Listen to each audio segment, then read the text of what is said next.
दोस्तों आज बात करेंगे एक ऐसी खबर की जो उन लोगों के लिए वाकई खतरे की घंटी है जो काले धन को जमीन के सौदों में छुपाने का खेल खेलते हैं। जी हां, आयकर विभाग यानी इनकम टैक्स डिपार्टमेंट ने अब कमर कस ली है। दरअसल गोरखपुर, लखनऊ और वाराणसी के इनकम टैक्स अधिकारियों की एक 8 सदस्यीय टीम ने मंगलवार को गोरखपुर के सदर रजिस्ट्री कार्यालय में 5 घंटे तक डेरा डाला रखा। दोस्तों इन्होंने यहाँ पे किया क्या? पिछले 3 साल में हुई 54,000 रजिस्ट्रियों की सॉफ्ट कॉपी अपने साथ ले गए।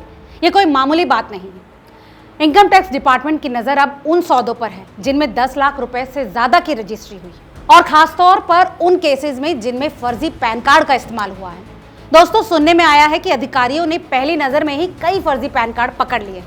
ये वो लोग हैं जो काले धन को सफेद करने के लिए जमीन के सौदों में नकदी का खेल करते हैं। लेकिन अब इनकम टैक्स विभाग की crime and data analysis team ने 75 बड़ी रजिस्ट्री डीड्स की कॉपी भी अपने कब्जे में ले ली है। इनमें हर सौदे की बारीक जानकारी यानी विक्रेता, खरीदार, रकबा, तिथि और राजस्व गांव सब कुछ जांच के दायरे में। दोस्तों अब आप सोच रहे होंगे कि आखिर ये सब हो क्यों रहा है, तो आपको बता दें कि ये सब कुछ काले धन पर लगाम लगाने की एक बड़ी मुहिम का हिस्सा है।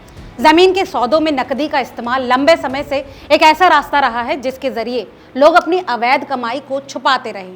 लेकिन अब इनकम टैक्स डिपार्टमेंट ने साफ कर दिया है कि अगर आपकी रजिस्ट्री में फर्जी पैन कार्ड पकड़ा गया या फिर आप अपनी आय का स्रोत नहीं बता पाए तो भारी जुर्माना और कानूनी कार्यवाही का आप इंतजार कर रहे हैं। ये बात सिर्फ गोरखपुर तक सीमित नहीं बल्कि पूरे देश में इनकम टैक्स डिपार्टमेंट की नजर अब उन लोगं पर है जो काले धन को संपत्ति के सौदों में इन्वेस्ट करते हैं। और आपको बता दें कि ये सिर्फ शुरुआत है। सूत्रों की माने तो सदर में बड़ी संख्या में फर्जीवाड़े की चर्चा है। अब सवाल ये है कि क्या ये लोग वाकई अपने काले धन का हिसाब दे पाएंगे या फिर आयकर विभाग की स्कैनिंग में फंस कर रह जाएंगे। आइए थोड़ा और गहराई में चलते हैं। दोस्तों आयकर अधिनियम की धारा 26(9)ST के तहत 2 लाख रुपए से ज्यादा का नकद लेन देन, चाहे वो किश्तों में ही क्यों ना हो, पूरी तरह से प्रतिबंधित है। अगर आप इस नियम को तोड़ते हैं तो 100% जुर्माना लग सकता है, यानी जितनी रकम का लेन देन हुआ है उतना ही जुर्माना। और अगर आपकी आय आपके निवेश से मेल नहीं खाती तो टैक्स चोरी का मुकदमा भी आप पर दर्ज हो सकता है। लेकिन दोस्तों ये सब इतना आसान भी नहीं। इसके लिए रजिस्ट्री कार्यालयों में भी कई बड़े बदलाव चल रहे हैं। दोस्तों इस विषय में गोरखपुर के सब रजिस्ट्रार प्रसेनजीत और प्रभारी सब रजिस्ट्रार रजत बताते हैं कि 21 जुलाई से बिना पैन कार्ड सत्यापन के कोई भी रजिस्ट्री नहीं हो रही। हर सौदे की पूरी जानकारी ली जा रही है।